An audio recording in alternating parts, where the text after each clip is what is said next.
சூடா சுவையா நம்ம எக் கட்லட் வந்து ரெடி ஆயிடுச்சு.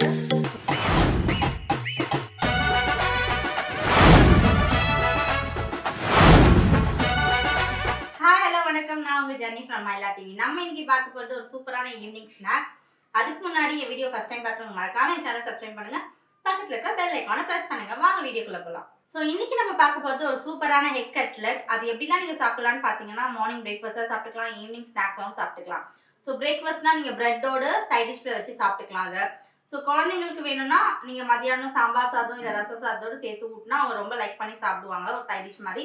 இல்லை சில குழந்தைங்க வந்து ஸ்நாக்ஸ் ரொம்ப ஆசைப்படுவாங்க, பட் அவங்க வந்து நிறைய ஃப்ளேவர்ஸ் வந்து ஸ்நாக்ஸ் நீங்கள் வெளியில் வாங்கி தரதை விட இதை நீங்கள் வீட்லேயே இன்ஸ்டண்ட்டாக ஹோம்மேடாக குக் பண்ணி தந்தால் அவங்க ஹெல்த்தியாகவும் இருப்பாங்க, ரொம்பவும் நல்லது. அதுவும் எக் வந்து டெய்லி ஒன்று சாப்பிட்டா எல்லாருக்குமே ரொம்ப நல்லது. ஸோ இதை குக் பண்ணலாம். ஸோ இந்த ஸ்நாக்ஸ் வந்து குழந்தைங்களுக்கு ரொம்ப பிடிக்கும். ஏன்னா நிறைய பேர் வந்து பாயில்ட் எக் சாப்பிட மாட்டாங்க, பட் பாயில்ட் எக் ரொம்ப ஹெல்த்துக்கு நல்லது. ஸோ பாயில்ட் எக் அதே மாதிரி ஆம்லேட்டும் சில குழந்தைங்க சாப்பிடாது. அந்த மாதிரி கிட்ஸ்க்கு இந்த மாதிரி நீங்கள் டிஃப்ரெண்ட்டாக ஒரு டிஷ் மேக் பண்ணி கொடுத்தீங்கன்னா அவங்க ரொம்ப விரும்பி சாப்பிடுவாங்க. அது ரொம்ப நல்ல ஹெல்த்துக்கும் நல்லது. ஸோ நம்ம எக் கட்லட் எப்படி செய்யலாம்னு பார்க்கலாம். எக் கட்லட் செய்ய தேவையான பொருட்கள் 4 முட்டை, இது ஆல்ரெடி நான் வேக வச்சுருக்கேன். ஒரு உடைச்ச முட்டை, 2 டேபிள் ஸ்பூன் ஆஃப் கடலை மாவு, 1 டேபிள் ஸ்பூன் ஆஃப் அரிசி மாவு, 1/2 ஸ்பூன் வந்து கரம் மசாலா, 1/4 ஸ்பூன் மிளகுத்தூள், கொஞ்சோண்டு இஞ்சி பொடிசாக நறுக்கி வச்சுருக்கேன், 1/2 ஸ்பூன் ஆஃப் சீரகம், தேவையான அளவு எண்ணெய், ஒரு பெரிய வெங்காயம் பொடிசாக நறுக்குனது, ஒரு கைப்பிடி அளவு கருவேப்பிலை நறுக்கி வச்சுருக்கேன், 2 ஸ்பூன் ஆஃப் மிளகாத்தூள், வீட்டு மிளகாத்தூள் தான் இது, ஒரு கைப்பிடி அளவு கொத்தமல்லியும் நறுக்கி வச்சுருக்கேன், தேவையான அளவு உப்பு. ஸோ நம்ம எக் கட்லட் எப்படி செய்யலாம்னு பார்க்கலாம். ஸோ ஃபர்ஸ்ட் ஸ்டெப் பார்த்தீங்கன்னா, நான் ஆல்ரெடி 4 முட்டையை பாயில் பண்ணி வச்சுருக்கேன். ஸோ அந்த எக்கை இந்த மாதிரி ஒரு திங்கில் வச்சுட்டு நீங்கள் வந்து இது பண்ணிக்கோங்க. ஸோ இந்த மாதிரி ட்ரேயில் நீங்கள் இந்த மாதிரி எக்கை நறுக்குங்க. ஸோ நீங்கள் கத்திலாம் ட்ரை பண்ணுறதை விட இந்த மாதிரி ஒரு இதில் பண்ணிங்கன்னா சூப்பராக இருக்கும். இது பண்ணுறேன்னு சொல்லிட்டு கை கட் பண்ணிக்காதீங்க, பார்த்து பண்ணுங்கள்.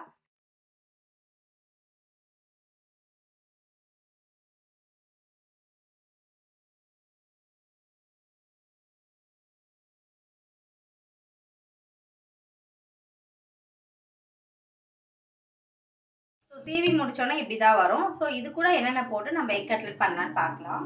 ஸோ ஃபர்ஸ்ட் வந்து பெரிய வெங்காயம் நான் பொடிசாக நறுக்கியிருக்கேன், அதை ஆட் பண்ணுறேன். ஒரு கைப்பொடி கொத்தமல்லியும் பொடியாக நறுக்கியிருக்கேன், ஒரு கைப்பிடி கொத்தமல்லி கருவேப்பிலை பொடியாக நறுக்குனது, 1/2 ஸ்பூன் சீரகம், 2 ஸ்பூன் வந்து வீட்டு மிளகாத்தூள் தான் இது மசாலாவுக்கு, 1/2 ஸ்பூன் கரம் மசாலா. இது எல்லாமே மசாலா போடுறதுனால சூப்பராக இருக்கும். இது வந்து ஒரு 1/4 இஞ்சி வந்து பொடிசாக நறுக்கியிருக்கேன் கட் பண்ணி. ஸோ இது மிக்ஸ் பண்ணிக்கோங்க லைட்டாக. இது கூட 2 ஸ்பூன் வந்து 2 டேபிள் ஸ்பூன் கடலை மாவு, இது 1 டேபிள் ஸ்பூன் அரிசி மாவு, கடைசியாக 1/4 ஸ்பூன் மிளகுத்தூள், தேவையான அளவு உப்பு.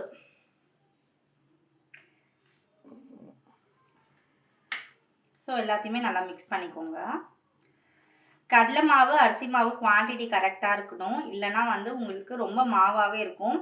எக்கோட கண்டென்ட் நிறைய இல்லாமல் மாவாக நிறைய இருக்கும், உங்களுக்கு சாப்பிட பிடிக்காது. ஸோ அந்த கண்டென்ட் கரெக்டாக மிக்ஸ் பண்ணிக்கோங்க. ஸோ இது ரொம்ப ட்ரையாக இருக்குது. ஸோ இதை வந்து நான் ஆல்ரெடி ஒரு எக் வந்து ஓப்பன் பண்ணி வச்சுருக்கேன்ல, ஸோ அந்த எக்லேருந்து ஸோ நம்ம ரெடி பண்ண மிக்சர் ட்ரையாக இருக்கிறதுனால நம்ம வந்து இதை ஆட் பண்ண போகிறோம். இது என்னென்னா, உடைச்ச முட்டையை நல்லா பிளெண்ட் பண்ணுங்கள். பிளெண்ட் பண்ணிவிட்டு மிக்ஸ் பண்ண போகிறோம். ஸோ நான் ஆல்ரெடி பிளெண்ட் பண்ணி வச்ச எக் இது கூட ஆட் பண்ணுறேன். ஆஃப் ஆட் பண்ணால் போதும், ஃபுல் வேணாம். தேவைப்பட்ட ஆட் பண்ணிக்கலாம் இன்னும் கொஞ்சம்.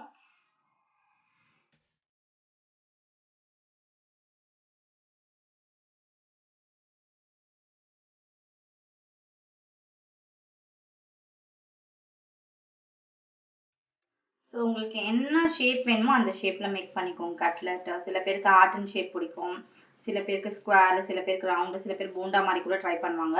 ஸோ உங்கள் குழந்தைங்களுக்கு சாப்பிட்ணுன்னு ஆசைப்பட்டீங்கன்னா ஸோ டிஃப்ரெண்ட் ஷேப் மேக்கர்ஸ் வந்து கடையில் கிடைக்கும். அந்த மாதிரி ஷேப் மேக்கர்ஸ் வாங்கி நீங்கள் பண்ணி போட்டிங்கன்னா குழந்தைங்களுக்கு ரொம்ப பிடிக்கும். ஸோ நான் இப்போது கட்லெட் ஷேப் மாதிரி பண்ண போகிறேன். ஸோ ஃபர்ஸ்ட் ஒரு உருண்டை பிடிச்சிக்கோங்க. ஸோ இந்த மாதிரி போட்டால் இது வந்து எக் போண்டாவாகிடும். ஸோ நம்ம கட்லெட் ஷேப்னால ரவுண்ட் ஷேப்பில் நான் ஆக்க போகிறேன்.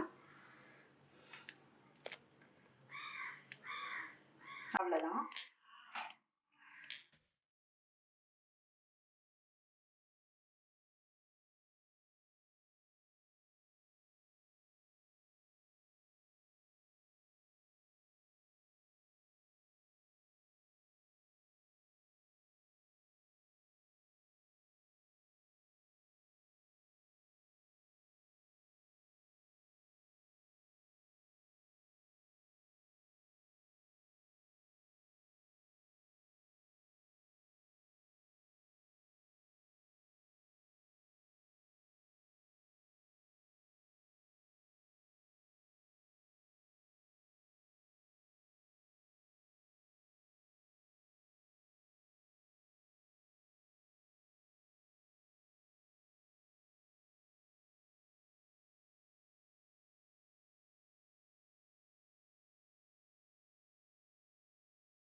ஸோ இப்போ இந்த மாதிரி பேனில் நம்ம போட்டு இதை ஃப்ரை பண்ண போகிறோம்.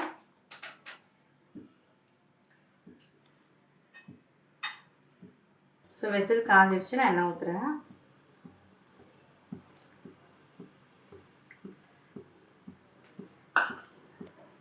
எண்ணெய் காயிறவே வெயிட் பண்ணுங்கள். ஒரு மீடியம் ஃப்ளேம்லேயே வச்சுக்கோங்க.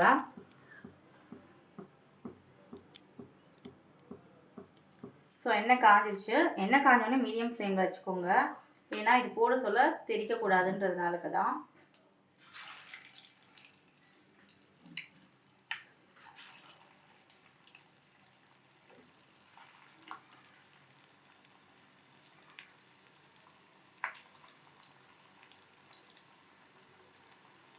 ஸோ கரெக்டாக இது பண்ணுங்கள், இல்லைனா அப்படியே திரியாக பிரிஞ்சிடும். ஸோ கரெக்டாக நீங்கள் உருட்டுறதுலையும் நீங்கள் கட்லெட் மாதிரி மேக் பண்ணுறதுல தான் இருக்குது ஷேப்பு. ஸோ அது கரெக்டாக பண்ணிங்கன்னா உங்களுக்கு பிரிஞ்சு வராது கட்லெட்டை.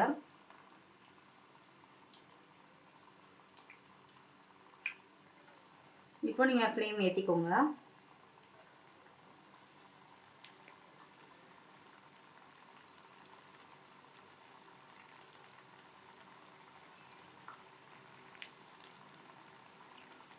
பார்த்து செய்யுங்க, எண்ணெய் தெரிக்காமல். இல்லை சில டைம் சொல்லுவாங்க எக்லாம் வந்து வெடிக்கும்னு சொல்லிட்டுன்னு எண்ணெயில் போட சொல்ல. ஸோ அதெல்லாமே பார்த்து கேர்ஃபுல்லாக செய்யுங்க. நான் நிறைய வாட்டி செஞ்சுருக்கேன், எனக்கு அந்த மாதிரி எதுவும் ஆனதில்லை. இதனால் நீங்கள் கேஸ் கிட்ட எண்ணெய் கிட்ட நிற்க சொல்ல கொஞ்சம் தள்ளி நில்லுங்க. ஹை ஃப்ளேமில் வச்சிங்கன்னா ரொம்ப எண்ணெய் இழுக்கும். ஸோ மீடியம் இல்லைனா சிம்மில் வச்சு சமைக்கிறது தான் எப்போவுமே நல்லது. ஸோ எண்ணெய் வந்து ரொம்ப இழுக்காமல் உங்களுக்கு வந்து நல்லா வரும் கட்லெட்டு.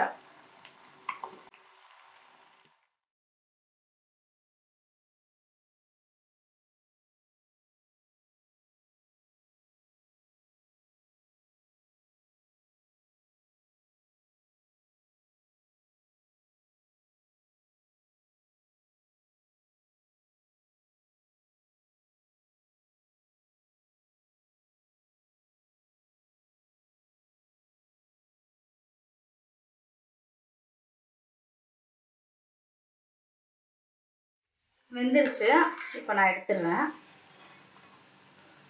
இது பார்த்தீங்கன்னா ஒரு மாதிரி கோல்டன் ப்ரௌன் கலரில் இருக்குது, தீயலை. ஸோ தீச்சிடாதீங்க, கரெக்டாக வெந்தோன்னே எடுத்துருங்க.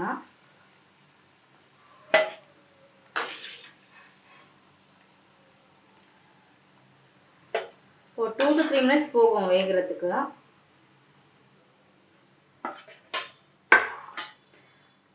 ஸோ திருப்பி சிம்மில் வச்சே போடுங்க.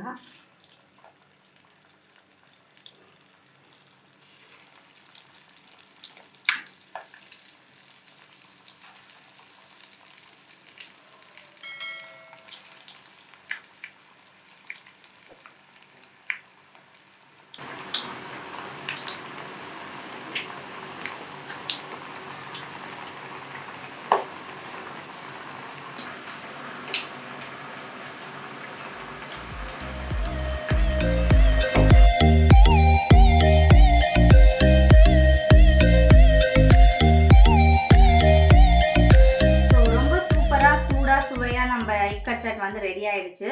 ஸோ ஷேப்ஸ் நான் ஆல்ரெடி சொன்னது தான். நீங்கள் என்ன ஷேப்ஸில் வேணால் போட்டுக்கலாம். நான் இன்னைக்கு கட்லெட் ஷேப் மாதிரி போட்டேன். ஓகே, சூடான சுவையான எக் கட்லெட்ஸ் ரெடி ஆயிடுச்சு. நான் இப்போ இதை சாப்பிட போகிறேன்.